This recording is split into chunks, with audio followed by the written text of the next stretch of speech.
UDK channel சார்பாக உலகத்தமிழரின் குரல் திருவாரூர் கீதா பேசுகிறேன். மலேசியாவுக்கு உலகத்தமிழ் மாநாட்டில் கலந்துக்கிறதுக்காக ஒரு 4 நாட்கள் போகிற ஒரு வாய்ப்பு கிடச்சிச்சு. மாநாடு முடிஞ்சு கடைசி நாள் அன்னைக்கு எல்லாரும் போய் உங்களுக்கு எங்கெங்கெல்லாம் ஷாப்பிங் போகணுமோ அதெல்லாம் போங்கன்னு சொன்னாங்க. அந்த முருகன் கோவிலுக்கு ஒரு நாள் போயிட்டு வந்தோம். மலேசியா தென்கிழக்கு ஆசிய நாடான இந்த மலேசியா 13 ஸ்டேட் இருக்குது, 3 ஃபெடரல் டெரிட்டரிஸ் இருக்குது. என்னுடைய தலைநகரம் கோலாலம்பூர். ரொம்ப புகழ்பெற்ற நாடு. உலகளவில் இது 43வது இடத்துல இருக்குது. இங்கே இஸ்லாமியர்கள் இருக்கிறாங்க நிறைய அதிக அளவில். புத்திசம், கிறிஸ்டியானிட்டி, ஹிந்துயிசம் எல்லாமே இருக்காங்க. இப்போது நீங்கள் பார்க்குறது, நாங்கள் ஒரு மாலுக்கு போகிறதுக்காக போயிட்டே இருக்கோம். எங்கே பார்த்தாலும் பசுமையாக இருக்குது. ஒரு கட்டடம் இருக்குன்னா அந்த கட்டடத்தை தொட்டி புல்வெளிகள், மரம், செடிகள், அந்த மாதிரி கண்ணுக்கு பார்க்குறதுக்கு எங்கே பார்த்தாலும் அப்படியே அழகாக இருக்குது. ஒரு ஒழுங்கு இருக்குது. மக்கள் தொகை ரொம்ப குறைச்சலாக இருக்குது. ஆனால் எல்லாருக்கிட்டேயும் ஒரு ஒழுங்கு இருக்குது. நிறைய பேர் தமிழ் பேசினாங்க. இங்கே இதனுடைய இது ரிங்கிட்டு நாணயம் ஒரு 100 சென்ட்ஸ் இருந்தது ஒரு ரிங்கிட். இப்போது இந்த நாட்டில் நாம் ஃபஸ்ட்டு ஒரு மாலுக்கு போனோம். அந்த மாலில் நம்ம எப்படி ஜெயச்சந்திரன் டெக்ஸ்டைல்ஸு, சரவணா ஸ்டோர்ஸ்லலாம் விலை கம்மியாகவும் இருக்கும், அதிகமாக இருக்குமோ, அதே மாதிரி அந்த ஹால் முழுக்க 29 ரூபாயிலேருந்து டிஷர்ட்டு 25,000 ரூபா வரைக்கும் இருக்குது. அப்போது அப்படியே கொட்டி கொட்டி வச்சுருக்காங்க ட்ரெஸ்ஸை. சின்ன குழந்தைங்க ட்ரெஸ்னால் அது ஒரு பெரிய ஏரியா, சாரீஸ்னால் அது ஒரு பெரிய ஏரியா, நிறைய பெர்ஃப்யூம்ஸு. இப்போ பாருங்கள், நம்ம இதில் என்ன பண்ணுவாங்க, மடித்து வச்சுருப்போம் இல்லையா, அதே மாதிரி இந்த மாலில் சென்டர் ஹாலில் அவ்வளோ ட்ரெஸ்ஸஸ்ஸு, டிஷர்ட்லேருந்து ஜீன்ஸ் பேண்ட்லேருந்து குழந்தைங்க ட்ரெஸ்லேருந்து பெரியவங்க போடுறதுலேருந்து அவ்வளோ ட்ரெஸ்ஸஸ் இருந்துச்சு. நீங்கள் இப்போ அந்த மாலை பார்க்குறீங்க. இந்த மால் எல்லா இடமுமே மலேசியாவில் ரொம்ப சுத்தமாக தான் இருந்துச்சு. எதுவுமே சரி. பாருங்கள், ஹேண்ட்பேக்ஸ்லாம் எவ்வளோ அழகாக இருக்குது. நம்ம ஊரில் உள்ள மால் மாதிரி தான் இருக்குது.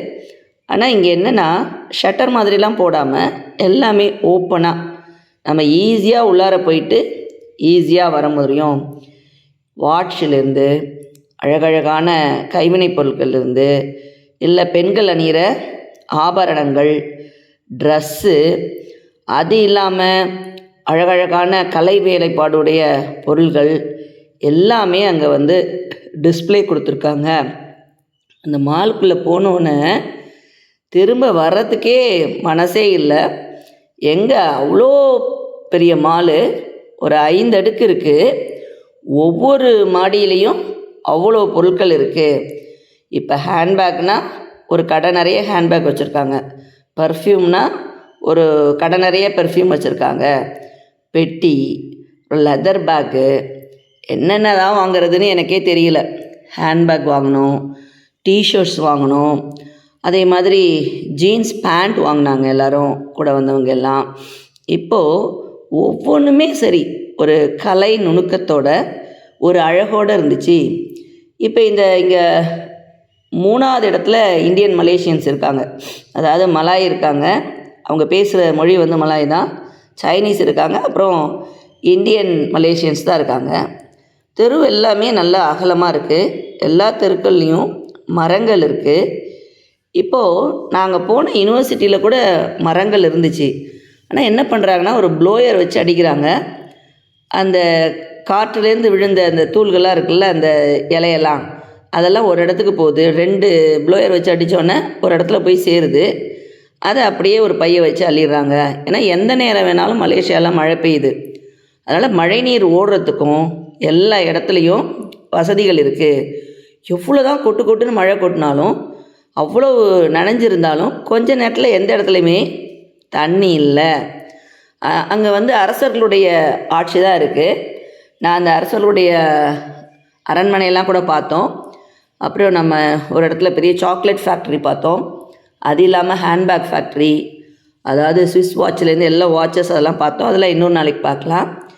இப்போ அந்த மால்லேருந்து இன்னொரு இடத்துக்கு இப்போது நாம் திங்ஸ் எல்லாம் வாங்குறதுக்காக போயிட்டே இருக்கோம். இப்போ பாருங்களேன், ஒரு ஒரு வீடு இருந்துச்சுன்னா அதுக்கு முன்னாடி தொட்டிகளில் கூட செடிகளை வளர்க்குறாங்க. மலேசியாவில் நான் பார்த்து வியந்த விஷயம் என்னென்னா, எவ்வளவுதான் செடிகள் இருந்தாலும் அதை ஒரு காஞ்ச இலையை கூட தெருக்களில் விடாமல் இருக்காங்க. இது ஒரு பெரிய மியூசியம். இந்த மியூசியத்தை நாங்கள் உள்ளார எல்லாமே போய் பார்த்தோம். ஸ்கூல் சில்ட்ரன்லாம் நிறைய வந்திருந்தாங்க. இந்த மியூசியத்தை மட்டும் நம்ம ஒரு எபிசோடில் பார்க்கலாம். இந்த மியூசியம் வழியாக தான் நம்ம போனோம். நம்ம ஊரில் அந்த சென்ட்ரல் கிட்ட கூட ஒரு என்ஜின் வச்சுருப்பாங்கள்ல, ட்ரெயின் என்ஜின், அதே மாதிரி எங்கேயும் ஒரு என்ஜின் வச்சுருக்காங்க. இது அந்த ஒரு அழகான ஒரு மியூசியத்துக்கு உள்ளார போகிற வழி. இப்போது சென்னையில் பார்த்திங்கன்னா தெருக்கள் ஓரத்துலலாம் மரங்கள்லாம் இருக்காது. இங்கே பாருங்களேன், எவ்வளோ தூரம் நீங்கள் பயணித்தாலும் எந்த இடத்துலையும் உங்களுக்கு அலுப்பே இருக்காது. ஏன்னா பச்சை பசேல் என்று மரங்கள் இருக்குது. அதே மாதிரி இந்த கட்டடக்கலையும் சரிதான், ரொம்ப அழகான கட்டடக்கலை. நாங்கள் த பேர்ல் அப்படிங்கிற ஒரு ஹோட்டலில் தங்கியிருந்தோம். அந்த ஹோட்டலில் தரை விரிப்புகள்லேருந்து மேலே வரைக்கும் ஒரு பிரம்மாண்டம் இருந்துச்சு. நம்ம ஊர் மாதிரியே மேலே பாலங்கள் வருது. ஆனால் நம்ம ஊரில் இப்போது பைபாஸில் போனோம்னா இந்த அளவுக்கு நமக்கு பசுமை இருக்காது. அந்த மரங்கள்லாம் வளர்ந்துருக்குல்ல, அந்த முருகன் கோவிலில் கூட பார்த்திங்கன்னா மலை மேலே கூட அவ்வளோ உயரத்துக்கு செடிகள்லாம் வளர்ந்துருந்துச்சு, மரங்கள்லாம் வளர்ந்துருந்துச்சு. இப்போ கோலாலம்பூர் பெரிய சிட்டி. அங்கே நிறைய கட்டிடங்கள் இருந்துச்சு, அடுக்குமாடி கட்டிடங்கள் எல்லாமே இருந்துச்சு. என்னதான் கட்டிடங்கள் இருந்தாலும் ஒரு கட்டிடத்துலேருந்து இன்னொரு கட்டிடத்துக்கு நம்ம போகும்போது இடையில பசுமையான கண்களுக்கு விருந்தளிக்கக்கூடிய வகையில் இருந்துச்சு. மலேசியா எல்லாரும் வாழ்க்கையில் ஒரு தடவை போய் பார்க்க வேண்டிய ஒரு இடம். ஏன்னா அங்கே உள்ள மக்களுடைய அன்பு இருக்குல்ல, எங்கே போனாலும் தமிழ் பேசுகிறாங்க. நாம் பேசுகிற தமிழில் கூட ஆங்கில வார்த்தைகள் கலந்து வரும்.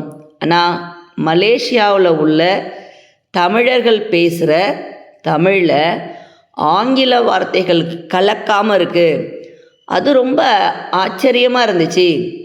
அப்புறம் ஒரு பஸ் டிரைவர் வரணுன்னா 8 மணிக்கு நம்ம அந்த பஸ் எடுக்கணுன்னா 7:30க்கே அவங்க தயாராக அந்த இடத்துல நிற்கிறாங்க. அப்புறம் நம்ம எல்லா இடத்துலையும் நம்ம மேப் போட்டு நாங்கள் ஒரு இடத்துலேருந்து இன்னொரு இடத்துக்கு போனோம். அப்படி போகும்பொழுது நிறைய தூரங்களில் நிறைய கட்டிடங்கள்லாம் நம்ம கேரளாவில் இருக்க மாதிரி ஒரு ஏரியாவில் பார்த்திங்கன்னா கேரளா கட்டடக்கலை மாதிரி, அதாவது இந்த கூம்பு வடிவத்தில் வச்செல்லாம் இருக்குது. அப்புறம் நிறைய அடுக்குமாடி குடியிருப்புகள் இருக்குது. எல்லோரும் காரில் தான் வராங்க. நம்ம சென்னையில் பார்த்திங்கன்னா நிறைய 2 வீலர் இருக்கும்ல. இந்த மலேசியாவில் 2 வீலர் ஆட்டோலாம் ரொம்ப குறைச்சலாக இருக்குது. எல்லோரும் கார் வச்சுருக்காங்க. அந்த மாலோட முன்னாடி தான் தின்பண்டங்கள் நிறைய வச்சுருக்காங்க பாருங்களேன். நம்ம ஊரில் வச்சுருக்க மாதிரி ஃப்ரூட்ஸ்லாம் கட் பண்ணி வச்சுருக்காங்க, சாலட்ஸ் வச்சுருக்காங்க. அப்புறம் பெண்கள்லாம் இங்கே வியாபாரம் பண்ணுறாங்க. அதுவும் ரொம்ப பாராட்டுக்குரிய விஷயமா இருந்துச்சு. இந்த மாலோடைய அந்த ஒரு எக்ஸிபிஷன் கண்டக்ட் பண்ணியிருந்தாங்க. நிறைய ஸ்கூல் சில்ட்ரன் வந்திருந்தாங்க. அந்த மியூசியத்துக்கு வெளியில் உள்ள ஏரியா தான் இது.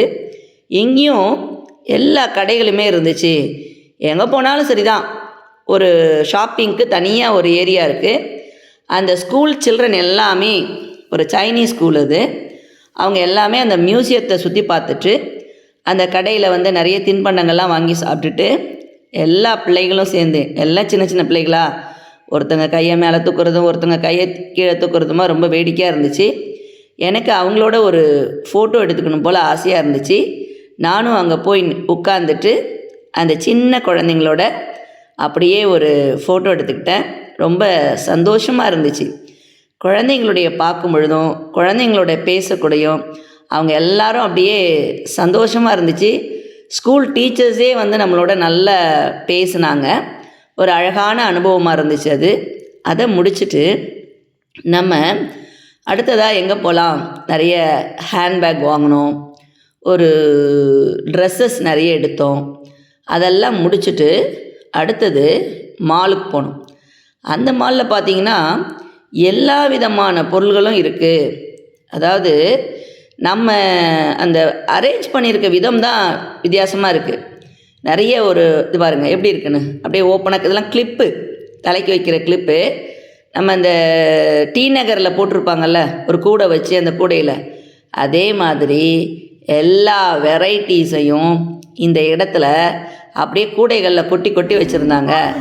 அதெல்லாம் பார்த்துட்டு வாங்குறவங்களாம் வாங்கினாங்க. அதனுடைய வாசலில் நின்று நாங்கள் ஒரு வீடியோவும் ஒரு ஃபோட்டோவும் எடுத்துக்கிட்டோம்.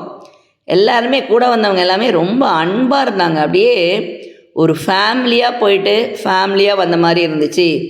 உலகத்தமிழ் மாநாட்டுக்கு போகும்பொழுது இந்த ஏரியா வந்து ஒரு நம்ம தமிழ்நாடு மாதிரியான இந்த ரோடு கடைங்க இருக்கிற ஒரு ஏரியா. நிறைய சாட்டு கடைங்க. அங்கே போனீங்கன்னா நம்மளை பார்த்தீங்கன்னா நம்ம தமிழ்நாடு தான் ஒரு ஃபீலாக இருந்துச்சு. அந்த இடத்துல பார்க்கும் பொழுது நிறைய கடைகள் இருந்துச்சு. சாட்டு கடை, பூக்கடை, சாப்பாட்டு கடைங்க எல்லாமே இருந்துச்சு. பார்க்கிங் தனியாக, எல்லா இடத்துலையுமே பார்க்கிங் கொஞ்சம் தூரத்தில் இருக்கும். நம்ம காரை பார்க் பண்ணிவிட்டு வந்து பர்ச்சேஸ் பண்ணிவிட்டு திரும்ப போய் நம்ம கார் பார்க்கிங் ஏரியாவில் போய் எடுத்துக்கலாம். இப்போ நான் அந்த இடத்துல நின்று அப்படியே சுற்றி எடுக்கிறேன் பாருங்கள். இந்த பக்கம் எல்லாம் கடைகள் இருக்குது. இந்த கடைகளில் கிடைக்காத பொருள்களே இல்லை. அது வந்து ஒரு மினி இந்தியா அப்படி தான் சொல்கிறாங்க. அது மினி இந்தியா அப்படின்னு தான் அந்த இடத்த சொல்கிறாங்க. இன்னும் சொல்லப்போனால் நம்ம மினி தமிழ்நாடே சொல்லலாம். தமிழ்நாட்டில் என்னென்னலாம் கிடைக்குமோ அது எல்லாமே அங்கே கிடச்சிச்சு. சாப்பாட்டு வகைகள் நல்லா இருந்துச்சு. ரொம்ப அழகாக என்ஜாய் பண்ணோம். ஒரு ஹோட்டலில் போய் நம்ம சாப்பாடு ஆர்டர் பண்ணி சாப்பிட்டோம். அங்கே வந்து இந்த சைனீஸ் எல்லாம் இயற்கையான வெஜிடபிள்ஸ், இந்த லட்டூஸ் இதெல்லாம் வந்து ஒரு பிளேட்டில் வச்சு நல்லா சாப்பிட்றாங்க. அவங்களுடைய உணவு முறையை பார்த்திங்கன்னா ஆரோக்கியமான உணவு முறையாக இருக்குது.